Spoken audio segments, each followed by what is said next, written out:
Let's talk about ginger. Ginger, one of the more important spices on our planet. Ginger, along with turmeric, is one of the few spices that we use that's actually a underground rhizome. That means it's a creeping rootstock. Ginger is a fairly big crop here on the islands. We use a lot of it. A lot of the Asian cuisine we eat over here contains ginger. Can't have sushi without pickled ginger on top and so on. So there's a lot of ginger used over here. I have ginger here in the garden, and I have one problem only raising ginger in Hawaii. That is that ginger is a deciduous herb. Despite the fact it lives in tropical environments, it spends about 6 months of the year underneath the ground. The top dies back. So what happens to me if I'm not really careful about where I plant my ginger, I forget. Top goes down, the ginger's ripe. In the winter I want to go out and get myself some ginger, and I'm going, where did I plant that stuff? I do the same thing with turmeric. So a while ago, I got a little more organized. I started planting ginger in very specific areas so I could come back later and definitely find it rather than scattering it here or there. But the other thing I've started to do is I've started planting quite a bit of it out of the ground in containers. And then in the fall, I've been digging all the ginger in the gardens, taking them, containerizing them, and putting them out in the nursery. They go dormant, they sit in the soil, and then if I need ginger, all I have to do is go out and reach into the pot and crack off a piece and leave the rest of it alone. And I never lose it that way. Right here, this is a ginger plant that is Zingiber officinalis, the official edible ginger. We have hundreds of different types of ginger here on the Big Island of Hawaii. Most of them are ornamentals. Only a couple, like Zingiber officinalis, and then its relative Alpinia galanga. Alpinia galanga is what they call Thai ginger. See right here, see these guys? Those things right there are ginger flower buds. And when you see your ginger beginning to send up flower stalks, it means it has produced the rhizome and it's ready for harvest.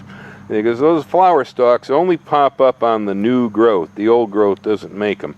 And so it means that we have spreading on the rhizome. A big old beautiful herb growing right here in my flower garden. This is Alpinia galanga, or otherwise known as Thai ginger or galangal ginger. Now, this is a really delicious ginger too, although I don't have the problems with the galanga ginger like I have with the regular ginger, because the Thai ginger is evergreen. And so when I put it in the ground, it just keeps spreading and I never lose it. Unlike this turmeric right here next to it, which will die back pretty soon, and I'm going to lose it if I don't put a stake in that turmeric. All right, here I have an example of a ginger that's been growing in a 2-gallon bucket all year long. You'll see it's got 3 flower spikes coming up out of there, so it's got ginger that's ready to harvest. Also, you'll see that the greens are looking a little bit shabby on the old growth. The browning of the greens, along with the flower buds, indicates that, hey, this ginger is ready for picking. Now let's have a look at what we got in the container. Well, here we are back in the potting shed. I brought in my bucket of ginger with me. Totally portable herb. What I would like to do before I go any further into this video is I would like to assure everybody out there who's living in cold winter climates, that are, temperate type weather rather than tropical locations, that growing your own ginger is actually quite possible. Now, you can't really do it directly out in the garden very well. I would avoid that. But instead, I recommend, just like I raised this one right here, in a pot. A 2 or 3 gallon container works fine. Ginger is not real deep, so don't use a tall pot. A more squat pot works better for ginger. It spreads outward, sideways. The plant only takes about 6 months from the time that it emerges in the spring to the time that the roots are ready to harvest, and then it goes dormant the rest of the year. While it's dormant, the plant really doesn't really care much where you put it, as long as it doesn't freeze where it's located, and as long as the plant stays reasonably moist So the way I do this here is I just harvest what I need out of the pots, and then I transplant it into other containers and put the rest of it out in the nursery, and just go back to the pots and keep reharvesting as I need ginger across the winter time, by pulling it up from the pots and sticking the rest back in.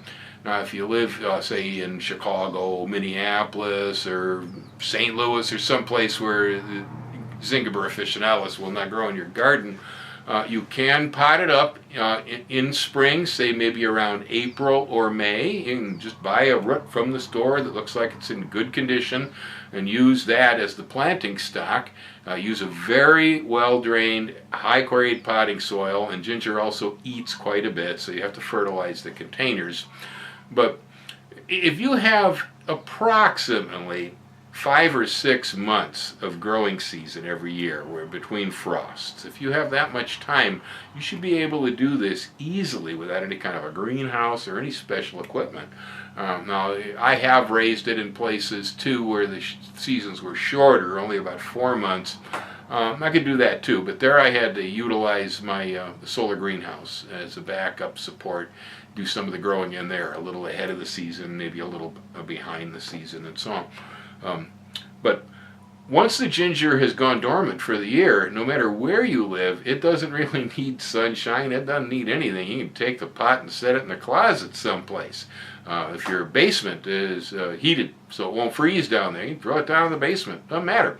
Just leave the roots inside the container, and then when spring starts to break, whatever your weather timing is for your location, you bring the pot back out in the yard, put some fertilizer in there, and make sure it's got fresh soil, and let her go again. And you can take it right out of the container anytime you need it. So let's see what the heck I got going on in here. Oh, it's heavy. My goodness. Partially that's the rain. Let's see here. Come on now. Oh yeah, she's tight in here. Yeah, it distorted the pot. This is going to be fun. Okay. Yeah, pot's bent. Alright, there we go. Maybe now. Let's try again.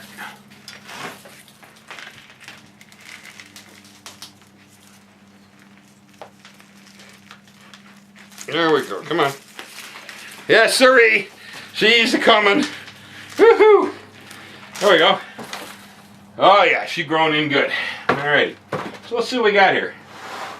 Oh my goodness, yes, look at that. See? Right here, like I said, this is all the new stuff, and all the new stuff is what has the flower buds on it. You see that right there? Flower stalk coming up off your new stuff. So that's how you know your ginger has divided and produced some. So, since I want some in my kitchen, what I'm going to do here is I'm just going to reach in and go, crack, like that. There we go. Perfect. Beautimus, huh? Real nice little ginger root there. I'll have to go wash that off and trim the stalks off and all that, but pretty neat, huh? Just right out of the pot. It is October here, and this popped up in this pot, I believe, back around May. April or May or so was when I first saw this show up. You know, this is getting so tight that I do believe I'm going to use a slightly bigger container to put all this back together with. Okay, so here we have a larger pot. This is a 3-gallon. This should work pretty good. So I'm going to dump a little bit of soil in the bottom.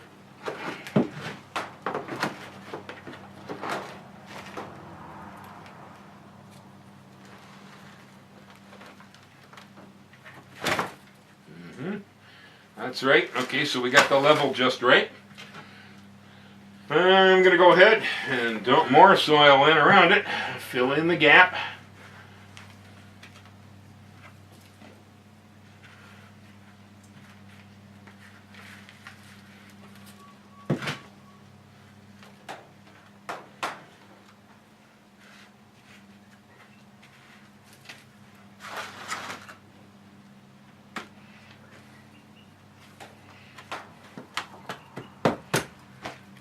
Well, there we go.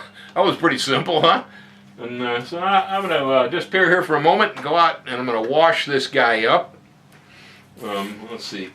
We have little bits of roots in here and stalks and so on. So I'm going to take off the flower stalks, just like that. Swoop, swoop, swoop. You can put them in a vase in the house if you want to.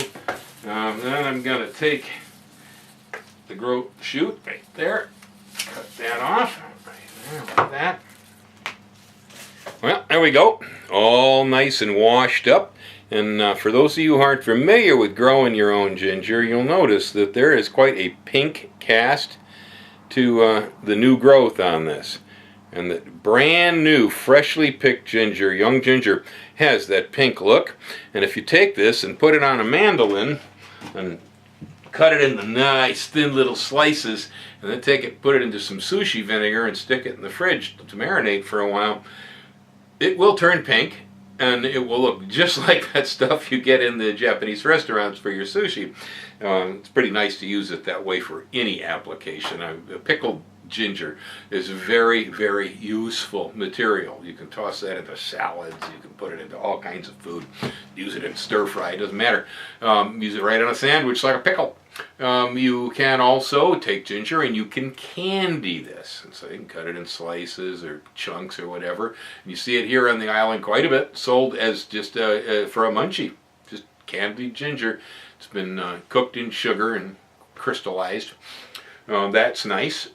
Otherwise, just fresh raw ginger. Peel this guy and put a little bit of this into stuff you're cooking. You know, there's so many different ways you can use this stuff. Most of us are familiar with it like in a ginger snap cookie or something, but trust me, this will taste good with poultry. It tastes good in fish. They use it in almost anything around here. This is an excellent, excellent herb. So, just want to make sure that you all understand, even if you live in Chicago, you can do this too. A very healthful herb. It stimulates blood circulation, you know, and they use it even here on bruises. Take slices of it if you got a bruise and then put it on the arm, you know, and tie a Hawaiian tea leaf around it and hold it down. That's a traditional way of dealing with a bruise. It'll kind of draw the blood and get the circulation going. It's a little bit of an anti-inflammatory and an analgesic when it's used that way. You can actually use ginger topically for things like arthritis and sprains and so on. But me, most of the time, I just eat this stuff. Oh, it smells good. Okay, so there you have it, folks. I'm encouraging everybody to begin growing their own ginger. It's a lot of fun. You'll amaze your friends and relatives and so on and so forth. Hey, aloha, happy gardening, and hey, don't forget to hang loose.